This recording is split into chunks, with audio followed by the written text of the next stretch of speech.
electron gain enthalpy, or which is also known as electron affinity. Electron gain enthalpy is represented by delta H Ea, or it can be just Ea, electron affinity. See, as the name itself indicates, electron gain enthalpy, meaning the tendency of an element to accept an electron. So it's a measure of urge of an element to accept an electron, affinity for electron. So we have taken isolated gaseous atom. In isolated gaseous atom, you know that the gaseous atom is free from any other forces.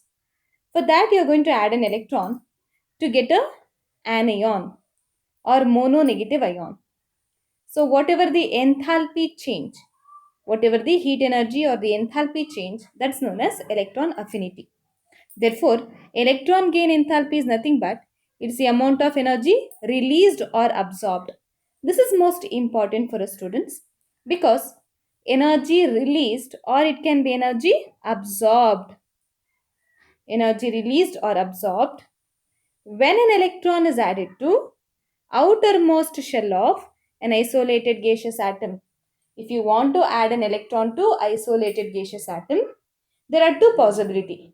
You'll have to supply energy or the energy is released. Whatever the energy released or absorbed, that's known as electron gain enthalpy. Now, why we are saying that energy absorbed or released? So here we can say that delta H can be delta H can be 0 or positive or it can be negative. 0 for noble gases, or I can say it is just a positive and negative answer because positive includes 0 also. So negative or positive.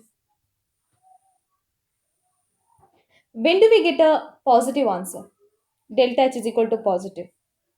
Positive means you are supplying energy, meaning it's an endothermic. The element doesn't want to accept an electron.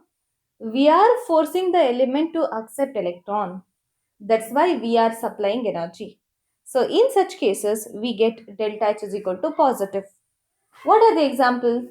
Examples are nothing but metals. Metals, they don't want to accept electron. So you are forcing a metal to accept electron. In such cases, delta H becomes positive. Now, when do we get negative electron gain enthalpy? For halogens, especially for halogens and chalcogens, they are more electronegative, meaning they want to accept the electron. They want to accept the electron. In such cases, if you provide electron to it, energy will be released. Therefore, this is applicable for oxygen group, that is group 15, as well as for noble gases. The second point, it says depending on the nature of the element, A can be positive or negative. And for most of the elements, Ea1 will be positive, indicating that the addition of electron is an exothermic process. If you consider Ea2 and Ea3, Ea3 is always negative. Ea3 and Ea2 are positive always. What they're trying to tell us, suppose you consider oxygen itself. Oxygen is a gaseous atom. You add an electron. You get O minus gaseous. This is Ea1. I'll take it as negative. Oxygen has a tendency to accept electron. That's why when you add an electron, Ea1 will be negative. Energy is released. For the same O minus, I'm trying to add one more electron, that is O2 minus gaseous. Ea2 will be equal to positive. Why? Because it's already accepting an electron.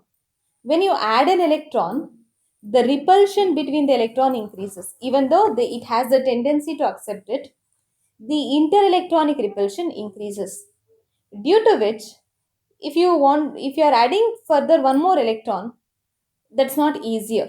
That's not a easier process. Therefore, you'll have to supply energy. That's the meaning that the value of Ea2 and Ea3 will be always positive. Ea2 and Ea3 will be always positive, but Ea1 can be negative for most of the elements like chlorine, oxygen, nitrogen, for all of them, A1 is negative, no doubt. But if you want to add the second and the third electron, definitely it will be positive. And it is observed that among halogens, in the periodic table, group 17 elements, that is fluorine, chlorine, bromine, iodine, so they have more negative electron gain enthalpy. The most negative value for group 17. Why is it so? When they accept an electron like F minus, when it becomes my F minus, they attain the nearest noble gas configuration. When they accept only one electron, it will become the nearest noble gas configuration, which is the most stable electronic configuration. Due to this reason, noble gases will have high negative electron gain enthalpy.